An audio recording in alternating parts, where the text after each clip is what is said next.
سرې سترګې وچې شونډې څه خفه ولاړه وه سرې سترګې وچې شونډې څه خفه ولاړه وه په وره کې د کاله ټوله غرمه ولاړه وه ویلې چې خاوند مې د خودکش حملې ښکار شوی ویلې چې خاوند مې د خودکش حملې ښکار شوی په چوک کې یوه سوالګره پښتنه ولاړه وه زه تلم او که به نه تلم خو ماته به یاسینه زه تلم او که به نه تلم خو ماته به یاسینه زما په مینه مسته خامخه ولاړه وه ګرانو کتونکو ګرانو مینوالو نیکې هیلې او احترامات زه یم ستاسو کوربه ستاسو مینوال شیراز احمد شیرازي ادبي پروګرام د نندیاړ مازدیګري کې تاسو ته هرکلی وایم دا وخت موجود یم په کلي اوغوزبانډه کې او راسره څنګ په څنګ ناست دی د پښتو ادب یو ځوان شاعر د اباسین پښتو اکیډمۍ سره د هغو تعلق دی جناب یاسین شرایي صاحب د هغو نه به پوښتنې کوو د هغو نه به د هغو تازه کلامونه او نظمونه اورو السلام علیکم جی وعلیکم السلام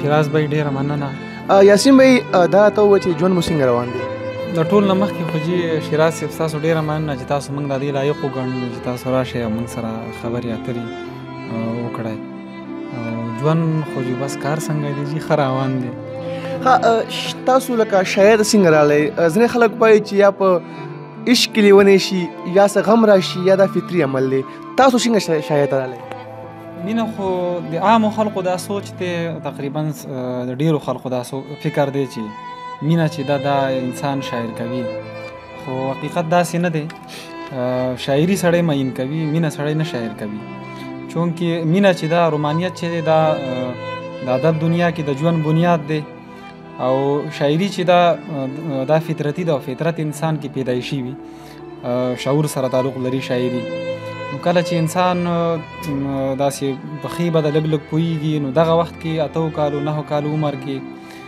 انسان شاعرۍ ته شوق کېږي چې زما شاعري وکړی خو هغه ته څه لار نه میلاویږي څه موضوع ورته نه میلاویږي نو په داسې که هغه سترګې په چا خوږې شي نو مینه دومره کردار د مینې دومره کردار دی بنیادي توګه باندې شاعرۍ کې چې دا د زړه شاعري چې کومه ده هغه بار راوغورځوي چونکې د دې دومره کم عمر کې خو د مینې نه علاوه نورې دنیا سړي ته نه پته دغه شان چې بیا مخې ته څنګه عمر ډېرېږي دغسې دنیا نورو حالاتو نه انسان خبرېږي بیا شاعرۍ کې نور هم ډېر څه راشي قامي خبرې هم راشي د ژبې په حواله وطن په حواله باندې د څوک مذهب طرف ته څوک انقلابي طرف ته تر اوسه پورې تاسو څومره کلامونه لیکلي دي یا څومره غزلې لیکلي دي یا څومره نظمونه لیکلي دي زما خو تقریبا دومره چونکې ډېره شاعري نشته نه زه دومره غټ شاعر یم خو به هر حال د یو کتاب شاعري مې شته او انشاءالله په نږدې وخت کې اراده لرم چې د اباسین پښتو اکیډمۍ د پلیټفارم نه کتاب هم چاپ کړم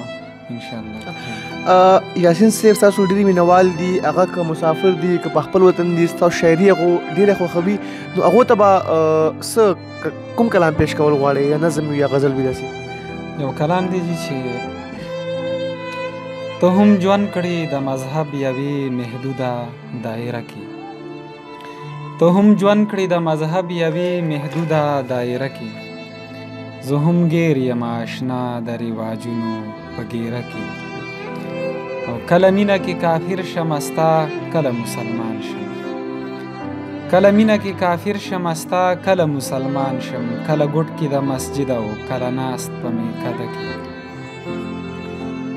او موږ به داسې له یو بله هېڅ کله نه وو ورک شوي موږ به داسې له یو بله هېڅ کله نه وو ورک شوي که زه ستا په قبیله یا ته زما وې قبیله کې او که مې ډېرې چارې وکړې هره چاره کې ناکام شم که مې ډېرې چارې وکړې هره چاره کې ناکام شم څه بدلون پیدا نه شو رانه ستا په رویه کې او سریخته مو د یو بل سره څه داسې محسوسېږي سریخته مو د یو بل سره څه داسې محسوسېږي ګورو یو بل ته حیران یو زه او ځان په آینه کې او ستا له غمه د فرار بله حربه مې شوه ناکامه ستا له غمه د فرار بله حربه مې شوه ناکامه نن د عکس راته ښکاره شو د شرابو په کاسه کې او څه چې ګورمه یاسینه او چې څه محسوسومه څه چې ګورمه یاسینه او چې څه محسوسومه په هنر یې نغاړم د لفظونو لپټه کې یاسین صاحب ستاسو یو کلام چې زمونږ کتونکو ډېر خوښ کړی دی او فرمایش یې کړی و چې کله هم د یاسین صاحب خوا ته لاړ شئ دا غزل به د هغو نه ضرور اورئ. سرې سترګې وچې شونډې څه خفه ولاړه وه.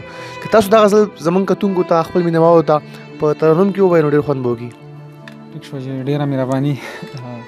سرې سترګې وچې شونډې څه خفه ولاړه وه. سرې سترګې وچې شونډې څه خفه ولاړه وه. په ورکې د کال ټوله غرمه ولاړه وه. سرې سترګې وچې شونډې څه خفه ولاړه وه.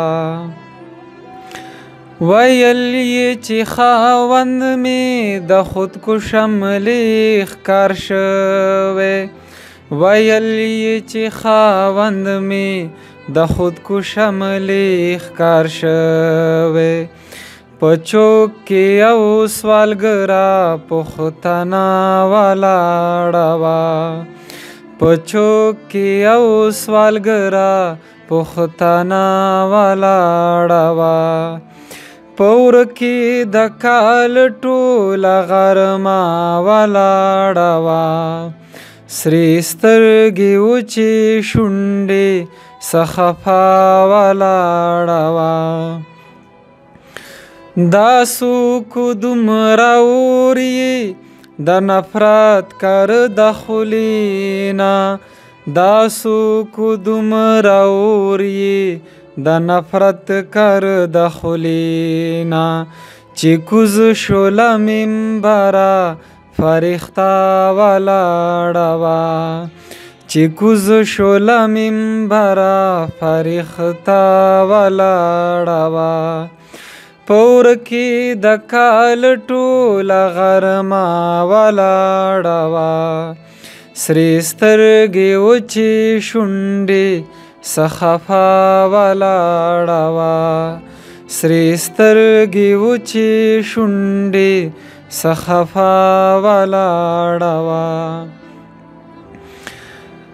منصفه ستا انصاف ته یوه پیغله نن حیرانه. منصفه ستا انصاف ته یوه پیغله نن حیرانه. پسلی د جانان لکه خازه ولاړه وه. پسلی د جانان لکه خازه ولاړه وه. په ورکې د کال ټوله غرمه ولاړه وه. سرې سترګې وچې شونډې څه خفه ولاړه وه. سرې سترګې وچې شونډې څه خفه ولاړه وه. بیا هم قدم نشو د یو بل ګیني یارانو. بیا هم قدم نشو د یو بل ګیني یارانو. نه زه وما ولاړ نه زمانه ولاړه وه. نه زه وما ولاړ نه زمانه ولاړه وه. په ورکې د کال ټوله غرمه ولاړه وه. سرې سترګې وچې شونډې څه خفه ولاړه وه. زه تلمه او که به نه تلمه خو ماته به یاسینه. زه تلمه او که به نه تلمه خو ماته به یاسینه. زما په مینا مسته خامخا ولاړه وه. زما په مینا مسته خامخا ولاړه وه. په ورکې د کال ټوله غرمه ولاړه وه. سرې سترګې وچې شونډې څه خفه ولاړه وه. ډېر ښه، ډېر زبردست. دا څوک دومره اوري د نفرت کرو د خولې نه. دا څوک دومره اوري د نفرت کرو د خولې نه چې کوز شو له منبره فرښته ولاړه وه. ډېر ښه یاسین صاحب، یقینا چې ما مخکې وویل ستاسو هر شعر د کمال دی، ستاسو هره مصره د کمال ده. یاسین صاحب ټایم ډېر شو، تاسو نه به اجازه تلو، خو په اخره کې به مسافرو ته خپل یو کلام وړاندې کړئ. ستا قربتونو می خراب که ژوندون، ستا قربتونو می خراب که ژوندون، که فرقتونو می خراب که ژوندون. او هغه زما وه هغه نه وه زما، هغه زما وه هغه زما وه هغه نه وه زما، دغو وهمونو می خراب که ژوندون. او لکاره کس به یې ویستلی یمه، لکاره کس به یې ویستلی یمه، د چا یادونو می خراب که ژوندون. دا دوباره ووایئ جي. لکاره کس به یې ویستلی یمه، لکاره کس به یې ویستلی یمه، د چا یادونو می خراب که ژوندون.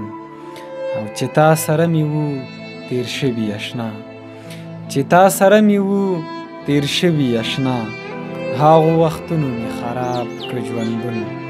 او ما خو نفرت د چا نه دی کړی، ما خو نفرت د چا نه دی کړی، محبتونو می خراب که ژوندون.